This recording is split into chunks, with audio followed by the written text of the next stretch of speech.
Most people think that to improve your life, you need to add more. More goals, more habits, more grind. But what if I told you that real growth starts when you begin to subtract?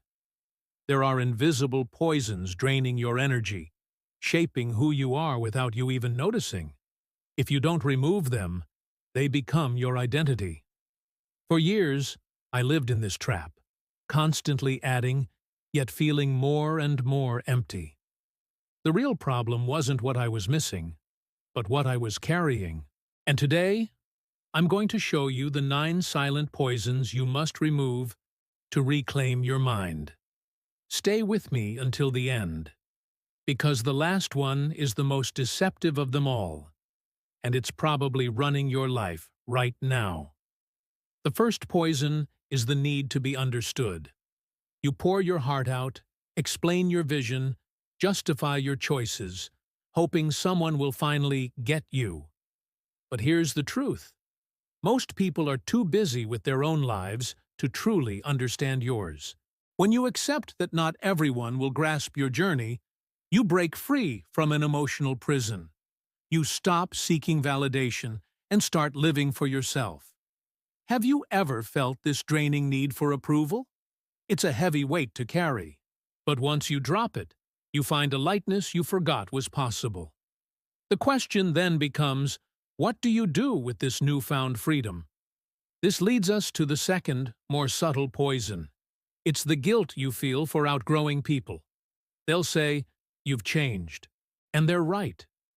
You have. Change isn't betrayal. It's liberation.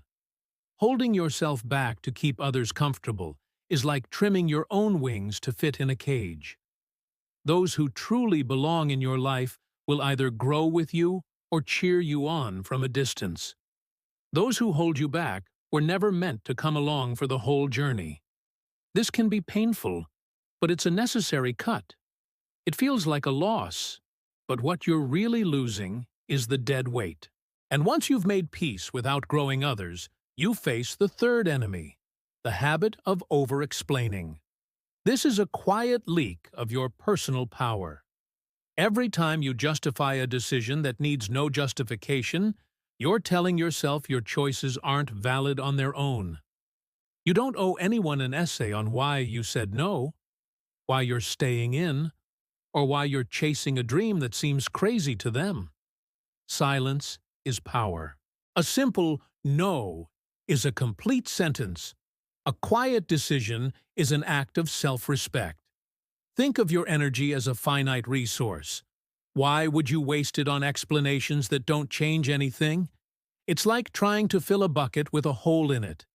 But this emotional drain is nothing compared to the fourth poison, which has been meticulously engineered to hijack your brain. I'm talking about the digital bombardment, the endless scrolling, the notifications, the constant stream of curated perfection that makes your real life feel dull. This isn't just a distraction, it's a neurological addiction. It rewires your brain's reward system, killing your ability to find joy in simple things. A quiet walk, a deep conversation, the satisfaction of finishing a book. You have to consciously create moments of digital silence, like protecting the very air you breathe.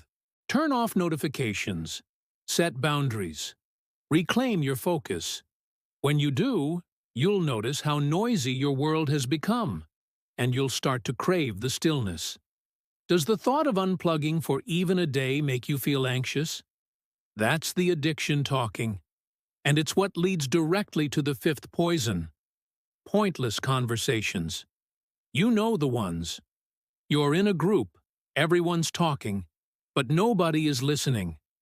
It's a performance of connection, not genuine connection itself. These interactions are energy vacuums. They leave you feeling more alone than when you started. True connection happens in the spaces where you feel seen and heard, not just tolerated. Start choosing quality over quantity. One deep, meaningful conversation is worth more than 100 shallow ones. It is better to be alone with your own thoughts than to be in a crowd, and feel invisible. Have you ever left a social gathering feeling completely drained? Let me know in the comments, because you're not alone. This feeling often stems from the sixth poison. It's the fear of being boring. This fear turns you into an actor in your own life. You exaggerate stories. You agree with things you don't believe in. You put on a persona just to hold someone's attention. But the most interesting people are often the most authentic. They aren't afraid of a comfortable silence. They don't need to be on all the time. Being yourself, with all your quirks and quiet moments, is the most captivating thing you can be. Authenticity is magnetic. Performance is exhausting. When you stop trying to be interesting, you finally become real. This pressure to perform often leads to the seventh poison, a deeply human but destructive impulse. The desperate search for closure. We crave a neat ending, a final explanation for why things fell apart, why someone left, why a chapter ended. But some things just end. There's no final scene, no grand revelation. The why is often a story we tell ourselves to feel in control. Seeking closure from someone who can't or won't give it to you is like asking a locked door to open itself. The closure you're looking for isn't out there, it's within you. It's the decision to accept what happened and move forward.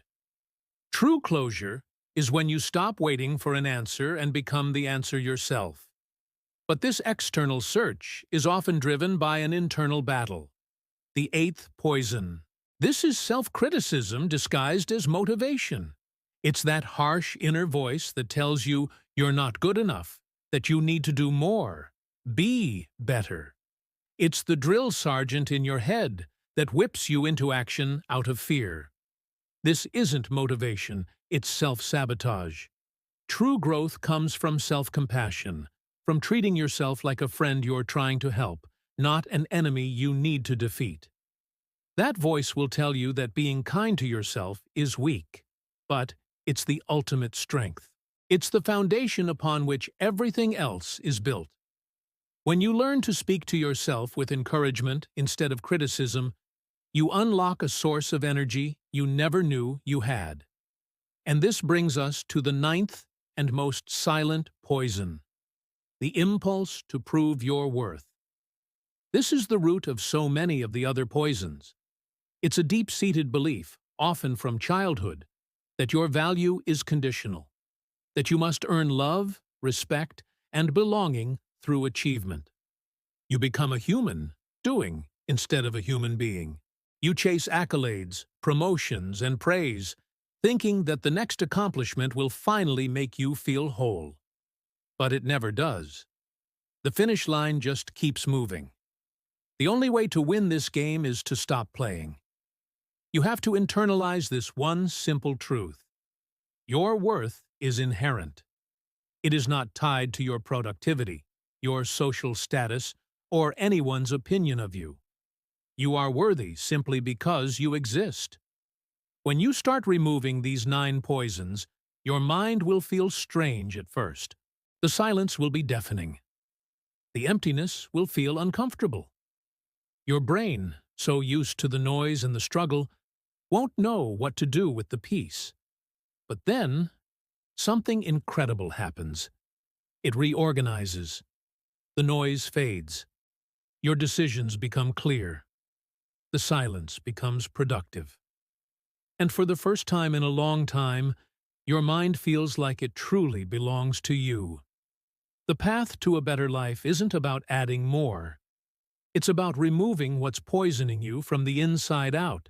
Which of these poisons resonated with you the most? Share your experience in the comments below. Let's discuss it. And what other silent struggles should we talk about next? Your suggestions help shape this channel.